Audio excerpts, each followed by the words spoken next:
The storm outside the glass windows of the downtown Seattle office was nothing compared to the storm inside her chest. Harper stood frozen beside the conference room door, her fingers trembling around a stack of rejected design drafts. Only minutes earlier, she had overheard two coworkers whispering about her, mocking how quiet she was, calling her plain, saying she'd never be promoted because she didn't look like someone who should be in front of clients. She had laughed it off, pretending their words didn't cut her to pieces. But they did. They clung to the walls of her heart like thorns. 4 years. She had given this place 4 years of hard work, loyalty, late nights, hopeful mornings. She believed kindness and effort would be enough. But today, something inside her cracked. Without even realizing it, she found herself walking down the corridor toward the one person in the office who had ever spoken to her like she mattered. James Carter. Department manager. Single dad. A man who carried quiet strength like it lived in his bones. He was standing near the glass partition, reviewing spreadsheets, unaware that she had stopped beside him, fighting emotions she didn't understand. Before her mind could stop her, the words broke free from her trembling lips. "James, am I beautiful?" It wasn't flirtation. It wasn't romance. It was the desperate question of a woman standing at the edge of her self-worth. James rarely looked surprised, but he froze. Harper instantly regretted it. Heat rushed up her neck, shame rising fast. She whispered an apology and turned to escape, but his voice stopped her.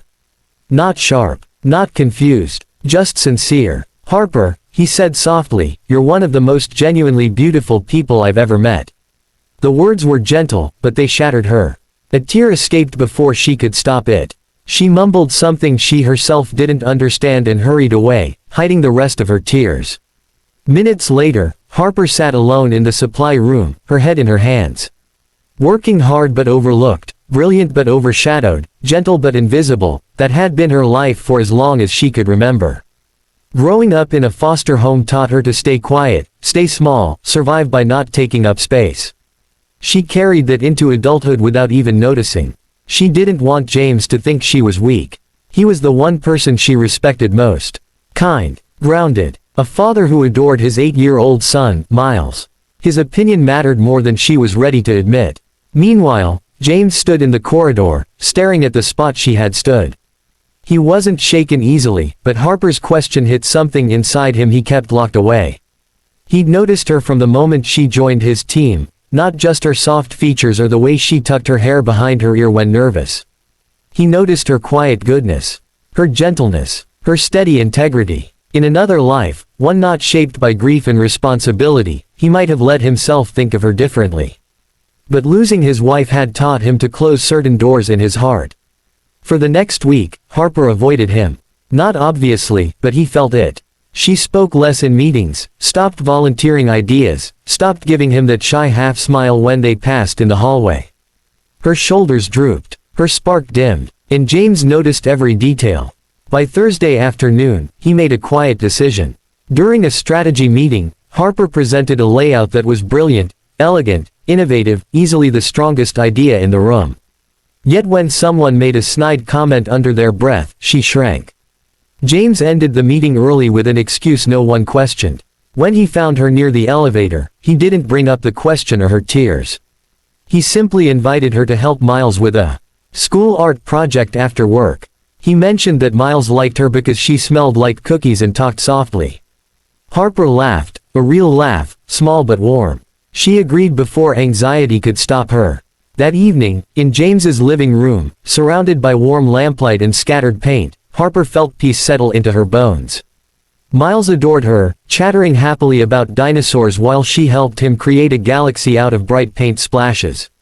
James watched from across the room, seeing the way her smile slowly returned. She didn't feel invisible here. Later, as she slipped on her coat, James finally spoke. He told her he hadn't answered her question out of pity. He answered because it was true. He told her beauty wasn't something she lacked, it was something she carried naturally. And then he said something that loosened the tightness in her chest. People who break quietly, he said, are often the strongest ones in the room. Something inside Harper shifted. This time, she let the words sink into the places she had kept empty for years. Weeks passed, and Harper blossomed, subtly, but beautifully. She spoke more confidently. She stopped shrinking when someone challenged her. She stopped apologizing for existing. She started taking lunch outside instead of hiding at her desk. The office noticed. James noticed most of all. What Harper didn't see was how she changed him, too. She reminded him that hope didn't expire. That healing didn't only come loud. Sometimes it arrived softly, carrying design drafts and a tired heart that simply needed to be seen. Months later, she earned a promotion, not because of him, but because she deserved it. She walked into his office, holding the letter with shining eyes. Before he could congratulate her, she stepped closer, her voice trembling, not from fear this time. "James, that day I asked if I was beautiful, thank you. You didn't just answer a question. You changed the way I see myself."